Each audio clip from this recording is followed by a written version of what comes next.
I watched Sylus's Freefall Gambit memoria yesterday, and Sylus's Romance is something you choose to feel. line has piqued my interest.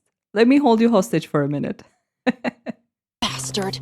I took a short break from the main story and decided not to wait for reruns for the Sylus memoria I lack, considering how things are right now with the game, and I'm slowly making my way through them. The line in Freefall Gambit I wanted to talk about is, when they're sitting at the balcony, drinking wine together, Mephi's with them, and after talking about hijacking and blowing things up, the usual Sylus MC stuff, Sylus suggests that they switch to a topic that fits the mood and the romantic scenery before them. But right when Sylus falls briefly, Mephisto calls unexpectedly and MC quips, asking, "How is this romantic?" when they have a crow cawing in the background. And that's when Sylus replies with, "Romance is something you choose to feel."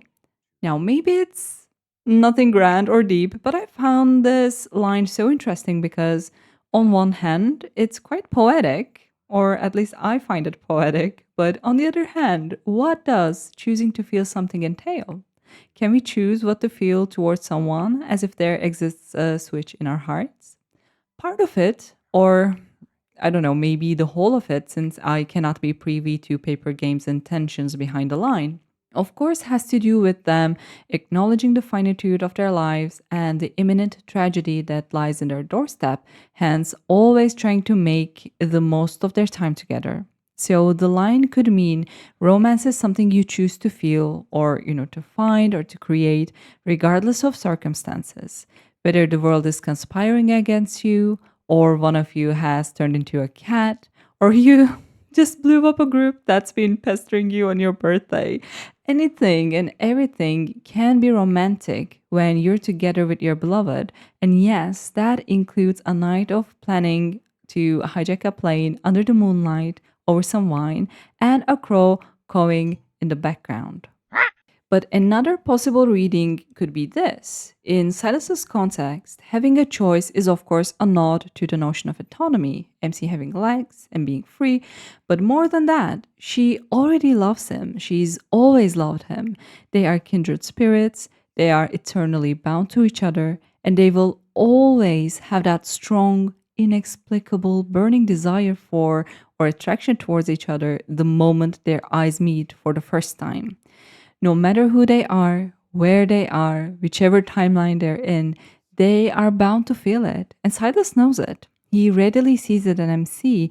And interestingly, all she needs to do is to strip away those layers and cross the distance they carefully maintain between them. The feeling is already there. So she simply needs to choose to let go and choose to let those feelings free she is reluctant to feel, or she's reluctant to let herself feel, which will naturally mean that she chooses to love Sylus. And this is, of course, tied to their chaotic lives and togetherness, always having that tender chord to it. I actually went on a rant about another aspect of this card, but it had nothing to do with the rest, so I decided to separate that and release tomorrow. Thank you for letting me hold you at gunpoint. We value consent here. It's time for me to let you go until next time. Bye!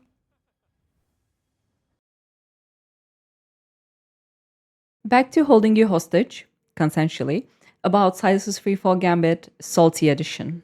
Oh, you've got some nerve. My whole life was a lie, guys. Why did none of you tell me? Sylus actually strangled MC here. Why? All I see are fake friends around me. Bombastic side eye. Now, after watching Valko's introduction video, one thing that I was extremely enamored with, aside from Valko himself, and jealous of, was that we got to see MC and Valko having a close contact fight. Like literally duking it out, and not through narration, but actually see them fight on screen. Do you know what I do to see that with other love interests? Especially with Sylus MC. They ask you how you are, and you just have to say that you're fine when you're not really fine. Now, I know this dream of mine is kind of delusional, considering the dynamics MC has with the existing love interest for reasons I will not be getting into here. And Sure, captivating lesson and Silverwing exist, but we know that he lets MC get close to him in order to teach her in the former. And in the latter, there is still immense power imbalance, and it's, still kind of like a sword fight. I guess the closest I got to my dream was this. Now, in the second part of my Desire Deep Dive, I was talking about how MC has a habit of strangling Sylus, and Sylus, in turn, often leaves her breathless with kisses. And I can't believe we got to experience Sylus MC not only fighting in a friggin' plane that'll probably crash anytime soon because Sylus literally blew off the friggin' cabin door and forced the gang to jump off the plane. Get out. Get out? From the plane? Did I stutter? Very sexy of him. But also comes a time where he firmly seizes her neck and she's struggling to speak for a second before attacking. And all of this wasted on a 4-star card. Just words on a screen instead of a fully fleshed kindled. The biggest missed opportunity of 2025. Oh, I'm so salty. Okay. Are you kidding? That's unfair. She made those. I need to calm down. Everything's fine. Amanda. I'm an adult. Anyways, thanks for listening.